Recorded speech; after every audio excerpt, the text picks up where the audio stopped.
ચિત્રેહાલ ઘર જોઈને આપને આંખોમાંથી આંસુ સરી પડે, આપણું પણ કાળજું કંપી જાય. હા મિત્રો, આ વેદના છે એક માની, એની વાલસોઈ દીકરી જેને ગુમાવી છે.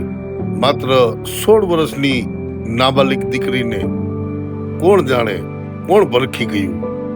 માની આ ચિત્રેહાલ પરિસ્થિતિ જોઈ એકવાર તો હું સ્તબ્ધ થઈ ગયો કે આટલી પણ ક્રૂરતા હોય છે, આટલી પણ દયા ભાવના વગરના લોકો છે. પરંતુ જ્યારે આ માની સામે મારી નજર ગઈ, એની દીકરીની ફોટોકોપીને જોઈ અને આ ખોડિયું માત્ર ને માત્ર ઝંખી રહી છે. ક્યાં હશે મારી દીકરી? કોણ લઈ ગયું છે? કોઈ અતોપતો નહીં. શું મારી દીકરીના હાલ કર્યા હશે? મારી દીકરી કઈ પરિસ્થિતિમાં હશે?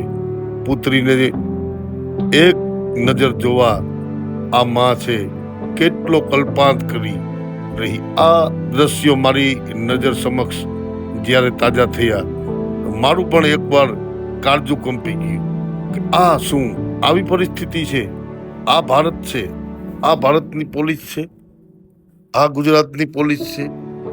આ માં એટલી હદે દુખી હતી કે વાત પૂછો માં. મારી આંખો આ ચિત્ર જોઈ અને થોડી વાર તો મૌન થઈ ગયો.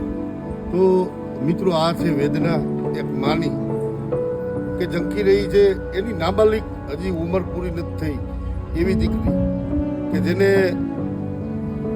હજી એમ કે દૂધના દાંત ફૂટ્યા નથી, ત્યાં કોઈ એવા નરાધમે કૃત્ય કર્યું છે.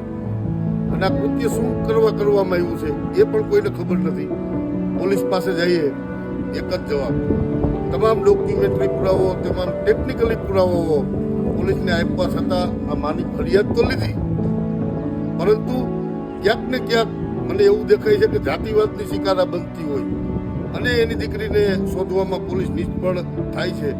તો આ તંત્ર અને આ પોલીસ માટે એક સવાલ છે, ક્યારેક તમારી જગ્યાએ તમે પણ આ માની જગ્યાએ રહીને જોઈ લ્યો. તમારી દીકરી જાય, દીકરો જાય તો કેવી વેદના હોય છે. પરંતુ આ નફત પોલીસનું પાણી, પેટનું પાણી પણ નથી હલતું. જ્યારે જાય ત્યારે એક જ વાત, તમારી એફઆઈઆર થઈ ગઈ છે. આજે જ્યારે ટેકનિકલ સોર્સના આધારે ફક્ત નાનામાં નાની ચીજ ખોવાઈ ગઈ હોય તો પણ ગણતરીની કલાકોમાં જો મળી જતી હોય અને પોલીસ વાહવાહી લેતી હોય, તો આ તો એક જીવતો જાગતો જીવ છે, નમૂનો છે. અને એના તમામ પુરાવાઓ આ લોકોએ પોલીસ સ્ટેશને એકઠા કરીને આપ્યા છે, પરંતુ હજી પોલીસ શોધવામાં નિષ્ફળ છે.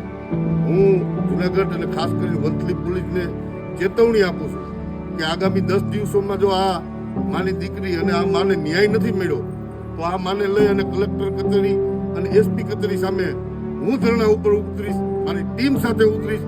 આની નોંધ લઈ. જય ભારત, જય લોકતંત્ર.